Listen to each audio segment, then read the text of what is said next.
Okay, New York City Mayor Mamdani making the case to tax the rich in a new video by calling out the city's billionaires. This is an annual fee on luxury properties worth more than $5 million, whose owners do not live full-time in the city. Like for this penthouse, which hedge fund CEO Ken Griffin bought for $238 million. But it may have a billion-dollar consequence as Ken Griffin is fighting back.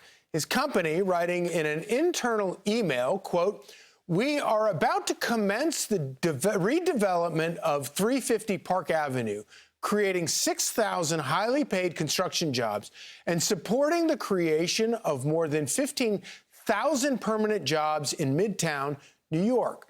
The project, if we move forward, will entail more than $6 billion worth of spending." Joining us now is Saturday in America anchor Kayleigh McEnany. You know, there are a few things that are more disgusting than watching a politician look at the money that somebody else has earned and wants to invest in a city and just wants to grab at it because they want to, increase their own wealth and their own power to do whatever crazy ideas they have for governance. Yeah, let's talk about what Ken Griffin and Citadel have done. So, this mean, evil, I guess he's a billionaire, I assume so, billionaire. What he's done for New York City, his employees, $2.3 billion in state and local taxes that they've contributed. So he decides to move, he decides to leave, $2.3 billion. Goodbye, Mamdani. I thought you were trying to build revenue to fund socialism, which does not work. Charity, he has 200 employees who sit on boards of charities. He directly, Ken Griffin, has donated $650 million to charity. And the key word in what you read, if he moves forward with the $6 billion project, those jobs get created. But take them to Florida. Go make Florida even greater than it already is. Why do it in New York City these days? And I love that the company is coming out and saying, if we move forward. I love that they're doing that. Why don't more billionaires stand up to kleptocrats like Mamdani? Yeah, there was this trend I noticed with the election.